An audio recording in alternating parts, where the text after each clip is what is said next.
Assalamualaikum warahmatullahi wabarakatuh. Halo teman-teman, sebelumnya perkenalkan nama aku Raisa Melani Putri dari kelas 11 Askep B. Nah, di sini aku akan ngasih tahu ke kalian apa sih yang dimaksud dengan pola hidup sehat, apa aja sih manfaat yang bakalan kita dapat kalau kita nerapin pola hidup sehat itu, tujuannya apa aja sih, langkah-langkah memulai hidup sehat itu bagaimana, faktor yang mempengaruhinya itu apa aja sih, penghambat pola hidup sehat itu apa aja. Nah, itu semua akan aku bahas satu persatu. Jadi, untuk lebih lanjut, mari kita simak aja video penjelasan dari aku.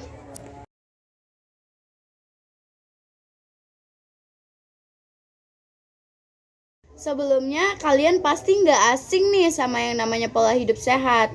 Tapi kalian tahu nggak sih pengertian dari pola hidup sehat itu sendiri apa? Oke, aku akan ngejelasin ke kalian semua.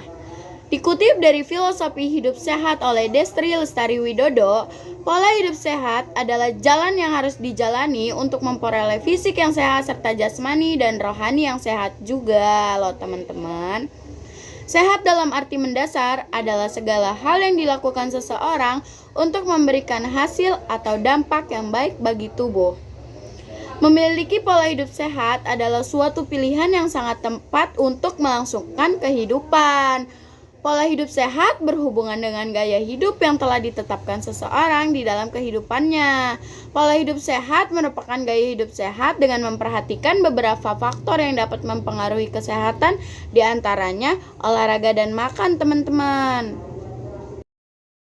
Teman-teman, kalian tahu gak sih, banyak banget manfaat yang dapat kita ambil kalau kita bisa nerapin pola hidup sehat.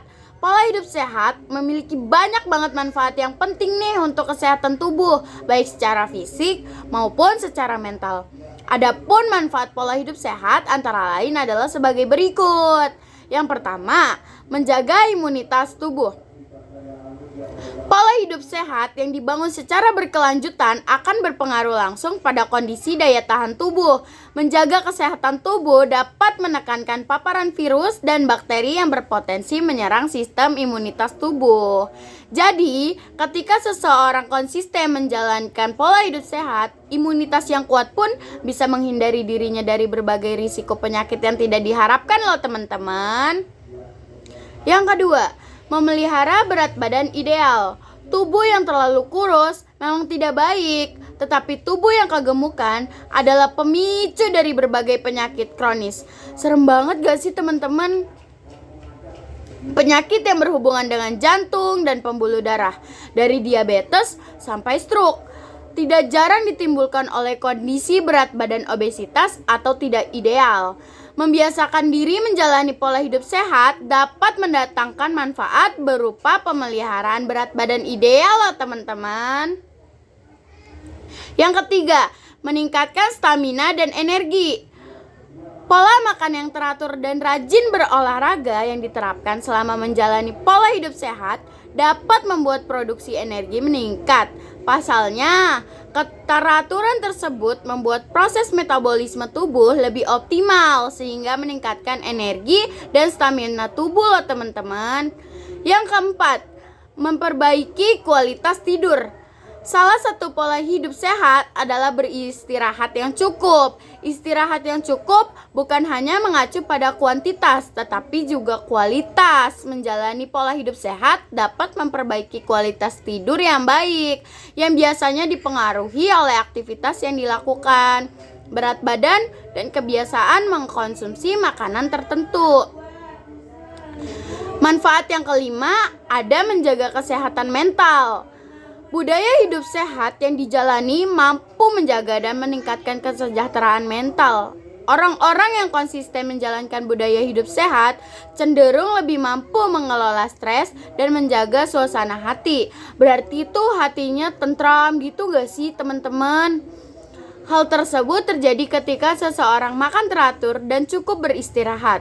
Suasana hati akan lebih terkendali. Apabila jika ditambah berolahraga, bisa memperoleh meningkatan produksi hormon endorfin yang membuat hati merasa lebih gembira.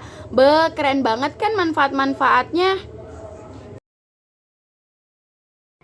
Jika menginginkan tubuh sehat dan tetap awet muda, harus didukung dengan usaha. Seperti yang diketahui, pola hidup sehat merupakan suatu usaha seseorang untuk menjaga tubuhnya tetap sehat dengan cara mengubah gaya hidup. Pola hidup sehat dilakukan dengan beberapa tujuan utama, antara lain: yang pertama, memiliki tubuh yang sehat. Udah pasti gak sih teman-teman, kalau orang mau merubah pola hidupnya menjadi pola hidup yang lebih sehat, pasti akan memiliki tubuh yang sehat kan? Yang kedua, terhindar dari suatu penyakit sehingga dapat membuat pikiran lebih tenang. Yang ketiga, sehat jasmani dan rohani. Nah, teman-teman, selanjutnya aku bakal ngasih tahu langkah-langkah pola hidup sehat ke kalian semua. Yang pertama, mengkonsumsi makanan sehat. Konsumsi makanan yang memenuhi standar kesehatan adalah harus bisa memenuhi kebutuhan tubuh. Untuk itu, kalian harus mengetahui tentang makanan yang dibutuhkan oleh tubuh nih guys. Kita harus memperhatikan makanan yang kita makan. Yang pertama ada makanan sehat. Makanan yang dikategorikan sebagai makanan yang sehat adalah makanan yang mengandung unsur-unsur zat yang dibutuhkan tubuh dan tidak mengandung bibit penyakit atau racun. Namun, makanan yang dikategorikan sehat ini sangat berhubungan dengan sikap dan pola makan setiap orang. Ibarat kata tuh, apa yang kita makan yaitu diri kita sendiri. Jadi, makanan yang mengandung unsur-unsur bergizi harus disertai dengan upaya menjaga kebersihan dan kesehatan orang yang mau memakannya. Zat makanan yang sehat kita perlukan agar tubuh dapat beraktivitas dengan normal adalah makanan yang mengandung zat-zat seperti protein, lemak, karbohidrat, mineral, vitamin, dan air dengan takaran yang seimbang ya teman-teman. Zat-zat yang dibutuhkan tubuh berfungsi sebagai zat tenaga, zat pembangun, dan sebagainya. Zat tenaga biasanya berasal dari karbohidrat, lemak, dan protein. Unsur-unsur ini bisa terdapat pada nasi, jagung, daging, telur, dan lain sebagainya. Dalam makanan terdapat zat yang disebut dengan zat pembangun. Unsur-unsur makanan yang mengandung zat pembangun adalah protein, mineral, dan air. Unsur-unsur ini harus seimbang agar kesehatan seseorang terjaga dengan baik. Makanan yang terdapat zat pengatur adalah mineral, vitamin, dan air. Zat-zat ini mudah diperoleh dalam makanan yang kita makan loh guys. Selain memperhatikan makanan yang sehat, kita juga harus memperhatikan minuman yang sehat guys. Air minum yang sehat adalah air minum yang cukup mengandung mineral yang dibutuhkan oleh tubuh. Air minum sehat juga berarti air minum yang bebas dari bibit penyakit dan racun. Memilih minuman memang tak lepas dari masalah selera, namun sebaiknya kita tidak melupakan segi kesehatan. Kita perlu mengetahui unsur-unsur apa saja yang terdapat dalam suatu jenis minuman. Apakah minuman itu merupakan minuman yang dibutuhkan tubuh atau tidak? Atau apakah minuman itu termasuk minuman yang bersih dan sehat? Belum tentu. Aku akan ngasih tahu beberapa syarat air yang bersih dan sehat. Yang pertama, harus jernih, tak berwarna, tak berbau, dan tak terasa. Maupun itu asin, manis, pahit, atau getir. Disebut air yang memenuhi persyaratan fisik. Yang kedua, tidak mengandung zat yang membahayakan kesehatan seperti tembaga, seng, racun, dan alkohol. Yang ketiga, disebut air yang mempengaruhi persyaratan kemis atau kimiawi. Yang keempat, tidak mengandung benih-benih penyakit, misalnya tipes dan disentri. Yang kelima, cukup mengandung mineral yang dibutuhkan oleh tubuh kita ya teman-teman. Nah, kita udah ngebahas bersama tentang minum yang bersih dan sehat. Ada beberapa minuman yang sangat dibutuhkan oleh tubuh kita seperti air, kopi, jus, dan lain sebagainya. Semua minuman bermanfaat bagi tubuh, tetapi belum tentu semuanya dibutuhkan oleh tubuh kita nih guys. Karena itu kita perlu menjaga keseimbangan gizi juga. Jika tidak ada keseimbangan gizi, maka zat-zat yang kelebihan akan menimbulkan penyakit baru. Misalnya kita makan makanan yang bergizi tinggi, tetapi tidak melakukan olahraga, maka dapat mengakibatkan obesitas atau kegemukan yang berlebihan. Sangat amat menyeramkan kan guys? Gizi seimbang adalah susunan menu yang dapat memberikan cukup kalori atau energi guna memenuhi pengeluaran energi setiap hari. Yang kedua, cukup protein guna memenuhi keperluan tubuh untuk pertumbuhan, cukup lemak guna keperluan tubuh akan asam lemak tak jenuh, dan untuk menggunakan vitamin-vitamin yang larut dalam lemak, cukup vitamin dan mineral. Tapi sebagian dari kita yang banyak banget yang masih mengkonsumsi makanan tinggi lemak, tinggi gula, tinggi garam, kayak makanan junk food. Apalagi sekarang mau makan tinggal pesen lewat online aja.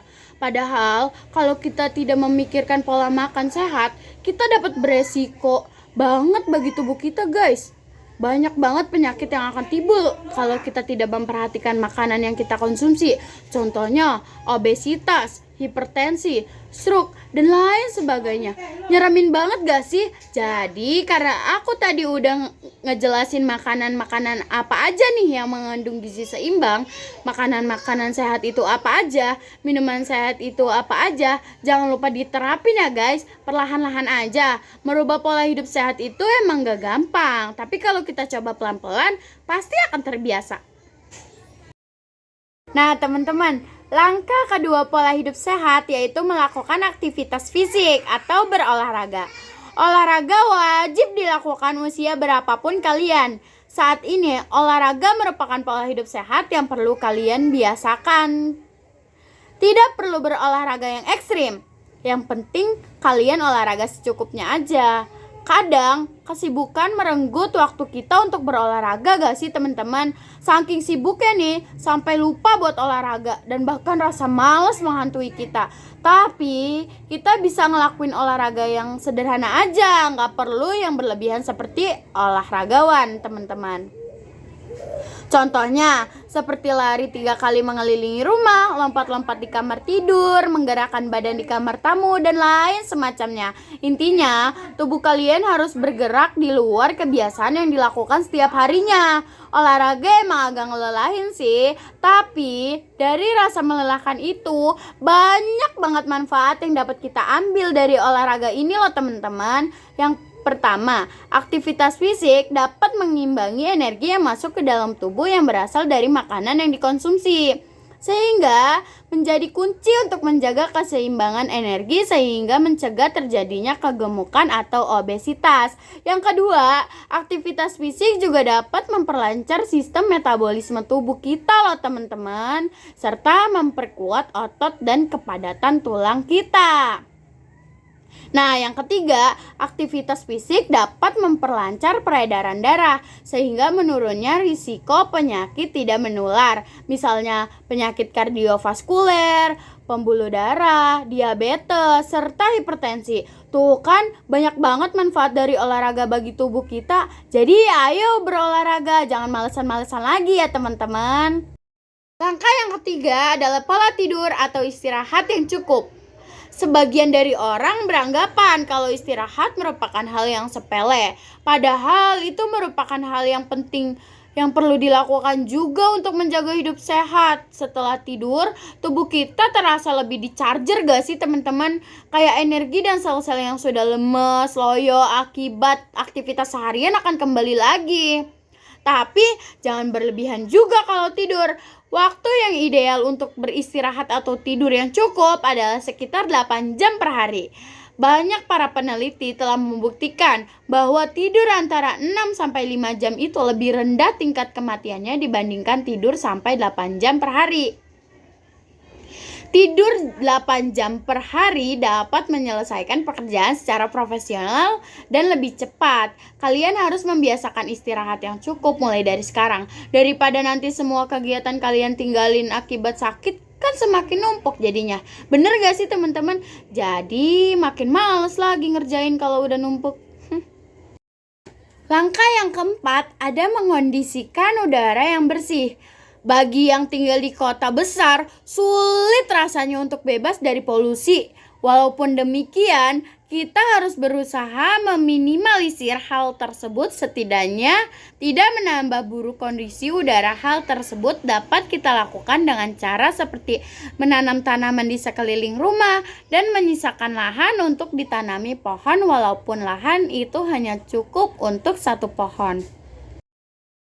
Langkah yang kelima ada mengkondisikan lingkungan yang sehat. Jika kita menikmati kesehatan yang optimal, maka selayaknya lingkungan harus dipelihara dengan baik. Jangan kalian misalnya mau lingkungannya sehat, tapi kalian malah buang sampah sembarangan. Kan itu sama aja bohong, nggak sih? Lingkungan tempat tinggal kita akan menentukan kondisi kesehatan penghuninya. Apabila lingkungan bersih, maka kita akan terhindar dari berbagai penyakit. Namun sebaliknya, apabila lingkungan kita tidak sehat, maka kita akan mudah terserang berbagai penyakit. Untuk itu, kebersihan lingkungan sangat penting agar kita selalu terhindar dari penularan penyakit. Banyak banget tahu guys penyakit yang timbul akibat tidak menjaga lingkungan sehat. Contohnya penyakit malaria, demam berdarah, flu burung, diare, dan lain sebagainya. Selain menjaga lingkungan yang sehat, kita juga perlu menjaga kebersihan pada diri kita sendiri dengan cara mencuci tangan setelah melakukan kegiatan apapun itu. Yang kedua, mandi minimal 2 kali sehari. Biasanya kalau udah di rumah, lagi libur nih sekolahnya atau libur ngerjain sesuatu, pasti males banget yang namanya mandi. Ayo guys, kita hindarin perilaku yang seperti itu. Nah, yang ketiga, sikat gigi minimal 2 kali sehari. Yang keempat, selalu menggunting kuku minimal seminggu sekali. Yang kelima, jangan lupa untuk menggunakan toilet yang tertutup. Nah, faktor yang mempengaruhi pola hidup sehat itu ada 2 guys. Yang pertama adalah gaya hidup. Tentu, gaya hidup seseorang akan memberikan dampak pada kesehatannya sendiri. Bagaimana cara seseorang individu tersebut dalam menjalankan pola hidupnya? Apakah sudah benar-benar menjalankan pola hidup yang sehat atau masih belum? Gaya hidup seorang individu juga bisa berpengaruh dari lingkungan sosialnya. Gaya hidup seorang individu dapat diubah, misalnya dengan cara memberikan pembelajaran bahwa pola hidup yang sehat itu sangat amat penting. Yang kedua, perubahan gaya hidup zaman dan perekonomian semakin maju serta mengalami perubahan. Tentunya dengan perkembangan teknologi yang semakin maju dengan pesat, banyak dirasakan saat ini manusia sudah malas untuk bergerak dan sering mengkonsumsi makanan ataupun minuman yang tidak sehat, serta selalu berperilaku yang dapat merugikan kesehatannya. Nah, ini tuh guys, kayak yang aku bilang sebelumnya, tinggal pesan online, mau itu online, mau ini online. Padahal kita nggak tahu aja tuh makanan yang kita konsumsi sehat atau enggak. Maka dari itu, seorang individu harus selalu menerapkan pola hidup sehat untuk menjaga kesehatannya di tengah perkembangan zaman yang dimana gaya hidup selalu mengalami perubahan. Penghambat pola hidup sehat itu yang pertama adalah kebiasaan merokok. Yang kedua, pola makan kurang seimbang. Yang ketiga, kurang gerakan fisik. Yang keempat, tidur terlalu malam. Jadi sebaiknya kita harus meninggalkan perilaku-perilaku seperti itu teman-teman. Karena hal-hal seperti itu akan menghambat pola hidup sehat kita. Nah, teman-teman, dari semua penjelasan yang aku jelasin tadi, kita tahu apa itu pola hidup sehat, langkah-langkah penerapannya itu gimana, apa aja faktor yang mempengaruhi manfaat dan tujuan pola hidup sehat itu apa aja, penghambat pola hidup sehat kita itu apa aja. Nah, jadi mulailah pola hidup sehat oleh diri sendiri, karena kesehatan itu tidak bisa dibeli oleh apapun dan mencegah lebih baik daripada mengobati, bukan? Sekian materi penjelasan dari saya, kurang lebihnya saya memohon maaf sebanyak-banyaknya. Semoga materi yang saya sampaikan tadi bermanfaat untuk teman-teman sekalian. Wassalamualaikum warahmatullahi wabarakatuh.